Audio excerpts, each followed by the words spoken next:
नमस्कार दोस्तों, आज हम जिस फिल्म के बारे में बात करने वाले हैं उसमें एक लड़की का अपहरण हो जाता है। उसे ढूंढने के लिए उसका केस एक ईमानदार पुलिस ऑफिसर को सौंपा जाता है। क्या वह पुलिस ऑफिसर उस लड़की को ढूंढ पाएगा? तो चलिए शुरू करते हैं इस रहस्यमय कहानी के साथ। फिल्म की शुरुआत में विक्रम नाम का एक आदमी दिखाया जाता है जिसे हर दिन एक बुरा सपना आता है। उस सपने में वह देखता है कि एक जिंदा लड़की जल रही है। इस वजह से वह काफी डिस्टर्ब रहता है। वह डॉक्टर के पास जाता है तो डॉक्टर से बताते हैं कि उसे PTSD post traumatic stress disorder है, जिसकी वजह से उसे अपनी जॉब छोड़ देनी चाहिए। आगे में विक्रम के बारे में कुछ बातें बताई जाती है कि विक्रम हिट का एक काबिल ऑफिसर है जो कि छोटे मोटे केस को चुटकियों में निपटा देता है। हिट के साथ फॉरेंसिक टीम भी कनेक्टेड है, इसलिए उनका काम बड़ी तेजी से होता है। विक्रम के साथ हमेशा उसका दोस्त रोहित रहता है जो कि हिट डिपार्टमेंट में ही काम करता है। वो दोनों साथ में रहते हैं और साथ में रहकर दोनों ने कई सारे केस को खत्म किया है। डिपार्टमेंट में ही अक्षय नाम का एक ऑफिसर भी था जिसकी विक्रम से बिल्कुल भी नहीं बनती है। आगे हम देखते हैं नेहा को, जो कि विक्रम की गर्लफ्रेंड है और नेहा फॉरेंसिक डिपार्टमेंट में काम करती है। लेकिन यहाँ पर विक्रम ने अभी तक नेहा को अपने पास वाले इंसिडेंट के बारे में कुछ भी नहीं बताया है और इसी बात के बारे में नेहा जानना चाहती है, लेकिन विक्रम उसे कुछ भी नहीं बताना चाहता है। लेकिन विक्रम के डॉक्टर से नेहा को पता चल चुका था उसकी बीमारी के बारे में, इसलिए वो दोनों बात करते हैं। यहाँ पर नेहा उससे कहती है कि अगर वो नौकरी नहीं छोड़ना चाहता है तो उसे कम से कम 3 महीने की छुट्टी ले लेनी चाहिए। इस बात पर विक्रम भी मान जाती है और फिर अगले ही दिन हिट डिपार्टमेंट में जाता है और अपने ऑफिसर से 3 महीने की छुट्टी मांगता है। दरअसल विक्रम ने आज तक इतनी लंबी छुट्टी कभी भी नहीं मांगी थी और ना ही वो ज्यादा छुट्टी मांगता है, इसलिए ऑफिसर भी उसी खुशी छुट्टी दे देते हैं। दूसरी तरफ हम एक लड़की प्रीति को देखते हैं और वह अपने डैड की कार लेकर वहाँ से चली जाती है, लेकिन रास्ते में उसकी गाड़ी खराब हो जाती है और वहीं खड़े होकर किसी की हेल्प का इंतजार करने लगती है। तभी वहाँ से धौलपुर पुलिस स्टेशन के इब्राहिम होते हैं और प्रीति को उसके घर तक ड्रॉप करने के लिए कहते हैं। बट प्रीति देखती है कि उनके साथ कोई भी लेडी कांस्टेबल नहीं होती, इसलिए वह बना कर देती है। बट फोन लेकर अपने डैड को कॉल करके अपनी लोकेशन बता देती है। इसके बाद ये टाइम से चले जाते हैं। दरअसल इब्राहिम एक फाइल देने के लिए दूसरे पुलिस स्टेशन जा रहे। वह वहाँ जाकर में पता लगा है कि वह गलत फाइल लेकर आ गए हैं, इसलिए वह 2 बार अपने स्टेशन की तरफ जाने जाते हैं। रास्ते में वह फिर से प्रीति को ही खड़े हुए देखते हैं, बट इस टाइम उनके पास ब्लू कलर की कार खड़ी होती है जिसे ड्राइवर से प्रीति बात कर रही होती है। फिर वहाँ से चले जाते हैं। जब सही फाइल पुलिस स्टेशन में देकर वापस आ रहे होते हैं तो फिर वहाँ पर को एक आदमी को थोड़ा देखते हैं। वह पास जाते हैं तो वह बताता है कि वह प्रीति के फादर है और बहुत देर से उसका वेट कर रहे हैं।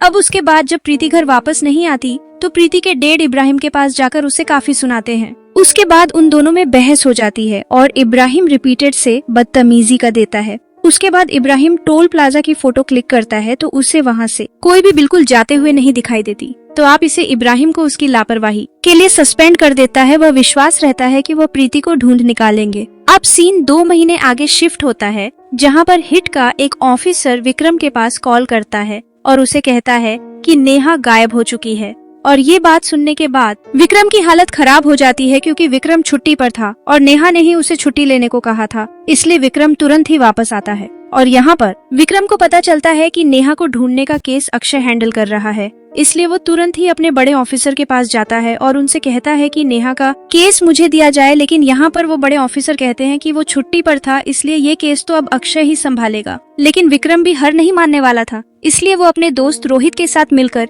नेहा के घर पर पहुँच जाता है और इन्वेस्टिगेशन करने के दौरान उसे इत्र की खुशबू देती है, जो कि उसने आज से पहले कभी भी नहीं सुनती थी। आगे विक्रम को प्रीति के केस के बारे में पता चलता है। प्रीति को भी किसी सड़क से उठा लिया गया था और गायब कर दिया गया था और यहाँ पर विक्रम को ऐसा लग रहा था कि कहीं ना कहीं प्रीति का केस नेहा से कनेक्टेड है। वो इसलिए क्योंकि प्रीति को जब किडनैप किया गया था और उसे जब बेहोश किया गया था तो एक रुई में उसी इधर की सुगंध थी जो कि नेहा के घर पर थी। इसलिए कैसे भी करके विक्रम को अब प्रीति का केस चाहिए था, इसलिए वह अपने बड़े ऑफिसर के पास जाता है और उनसे प्रीति का केस मांगता है। लेकिन यहाँ पर वो ऑफिसर विक्रम से कहते हैं कि ये केस तो सैनिक का है, लेकिन विक्रम उनसे कहता है कि सैनी से वो बात कर लेगा और उसे हैंडल कर लेगा। उसे केस मिल जाता है और अगले दिन से प्रीति की इन्वेस्टिगेशन शुरू कर देता है और सबसे पहले प्रीति के पहले सस्पेक्ट यानी कि इब्राहिम से मिलने का सोचता है। इसलिए वो तुरंत ही इब्राहिम के पास जाता है और उसे सारा मामला पूछता है। इब्राहिम भी उसे पूरा का पूरा मामला बता देता है। इसके बाद इब्राहिम विक्रम और रोहित को अपने घर ले जाता है। यहाँ पर विक्रम और रोहित को कहीं ना कहीं इब्राहिम पर डाउट भी लग रहा था,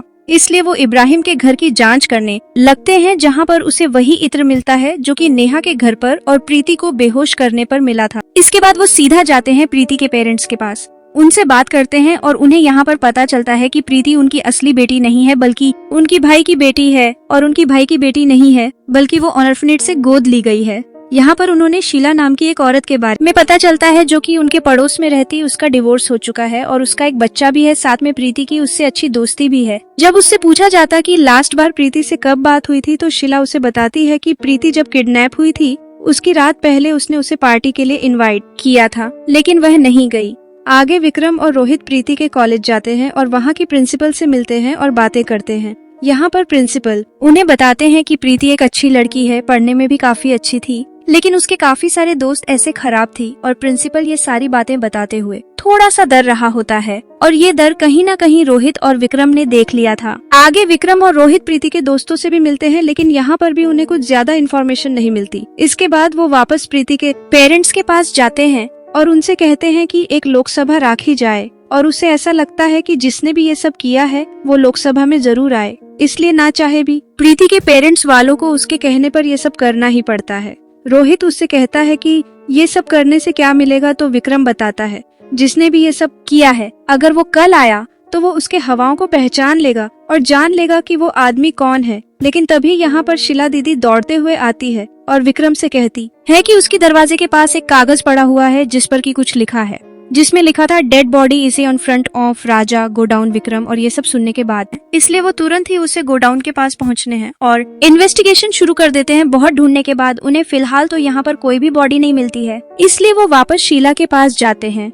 यहाँ पर विक्रम देखता है कि जिस अंदाज में उसे लिखावट को लिखा गया था उसी अंदाज में एक पेंटिंग भी की गई है, इसलिए वो उसकी फोटो खींचकर लैब में ले आता है। यहाँ पर जांच पड़ताल के दौरान पता चलता है ये दोनों लगभग से ही है, इसलिए अगले ही दिन शीला के घर पर सर्च वार्नर लेकर जाकर उसके घर की छानबीन करना शुरू कर देते हैं। लेकिन छानबीन करने के दौरान उन्होंने कुछ भी नहीं मिलता है। लेकिन जब वो वापस जा रहे हैं तो अचानक उनकी नजर एक कर पर पड़ती है जिसका कलर ब्लू था, और उन्हें ऐसा लग रहा था कि यह कर वही है जो कि प्रीति के पास खड़ी हुई थी, जिससे कि यह सांप हो जाता है कि शीला ही दोषी है। तब शीला दीदी को जेल में लाया जाता है और उससे पूछता है, लेकिन शीला दीदी उनसे कहती है कि उसने कुछ भी नहीं किया है और उसे इस केस के संबंध में कुछ भी नहीं मालूम है, क्योंकि वो तो बस पुलिस का अपनी तरफ ध्यान खींचने चाह रही थी और एक सस्पेक्ट बनने की कोशिश कर रही थी। लेकिन इन सारी बातों को विक्रम बिल्कुल भी नहीं मानता है, इसलिए अगले ही दिन बिना किसी के परमिशन के वो पॉलीग्राफ टेस्ट करवाने लगता है। फिर विक्रम के पास एक कॉल आता है और उसे बताया जाता कि गोडाउन के बाहर एक बॉडी मिली है,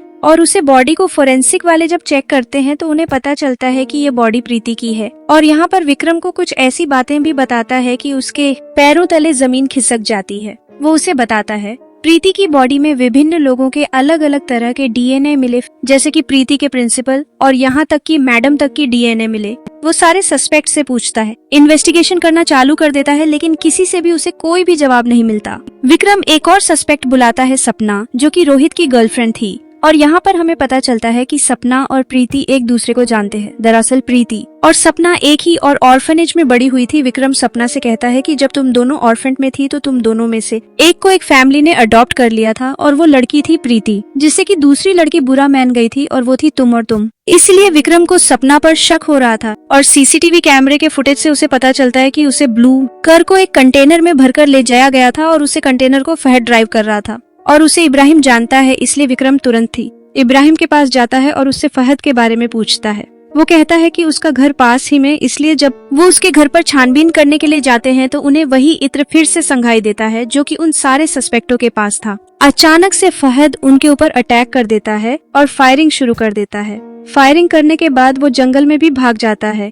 लेकिन यहाँ पर विक्रम पकड़ लेता है और उनके बीच में एक जोरदार फाइट होने लगती है। लेकिन यहाँ पर फहद इब्राहिम को गोली मार देता है, जिससे कि उसकी वहीं पर मौत हो जाती है। जिसके बाद में विक्रम को भी गोली मरने वाला होता है कि पीछे से अक्षय आता है और वो फहद के पैर पर गोली मारकर विक्रम को बचा लेता है। जिसके बाद विक्रम उसे घर में जाता है, और जैसे ही वो अंदर जाता है तो उसे कोई ऐसा शख्स मिलता है कि उसकी पहरे तले जमीन खिसक जाती है, क्योंकि वो शख्स था रोहित। यहाँ पर रोहित विक्रम से बिना कोई बात किए बिना उसके ऊपर गोली मारने वाला था, लेकिन तभी विक्रम अचानक से उसकी माथे पर गोली मार देता है और उसे वहीं पर मार देता है। और फिर थोड़ी देर के बाद हमें पता चलता है कि नेहा भी यहीं पर किडनैप थी, इसलिए वो नेहा को छुड़ाना है। और फिर तुरंत ही सपना के पास जाता है, क्योंकि सपना को सब कुछ मालूम था और विक्रम को सब कुछ जानना था कि आखिर रोहित ने यह सब क्यों किया। यहाँ पर सपना उसे बताती है कि प्रीति और वो एक ही ऑर्फनेज में थी और यहाँ पर हमें पता चलता है कि सपना प्रीति से प्यार करती थी। इसका मतलब ये हुआ कि सपना एक लेस्बियन थी।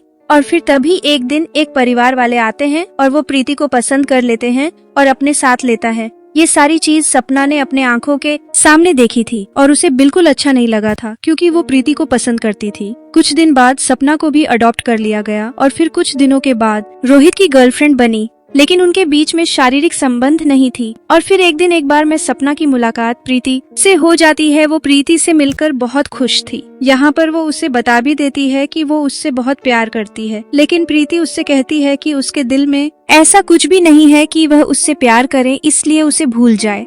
और अगले दिन सपना फहद को कुछ पैसों के बदले में प्रीति को यहाँ पर लाने को कहती है और फहद भी यही करता है। वह उसे उसी सड़क पर किडनैप करता है और कंटेनर में उसे कर को भरकर उसे एक कमरे में लेकर जाता है। लेकिन सपना और प्रीति के जबरदस्ती के कारण यहाँ पर प्रीति की जान चली जाती है और यहाँ पर सपना रोहित को सब कुछ बता देती है। तब रोहित ने सपना का पूरा साथ दिया और उसे सब कुछ भूलने को कहा, क्योंकि अब आगे का सब कुछ रोहित हैंडल करने वाला था। इसका मतलब कि आगे जो कुछ भी हुआ वो सारी प्लानिंग रोहित ने की और साथ में उसने नेहा को इसलिए किडनैप किया क्योंकि वह फॉरेंसिक डिपार्टमेंट में थी और अब उसे भी सब कुछ पता चलने वाला था। आगे विक्रम रोहित की एक डायरी भी पढ़ता है जिसमें लिखा हुआ था कि उसका कोई भी कुछ नहीं बिगाड़ सकता सिवाय विक्रम के।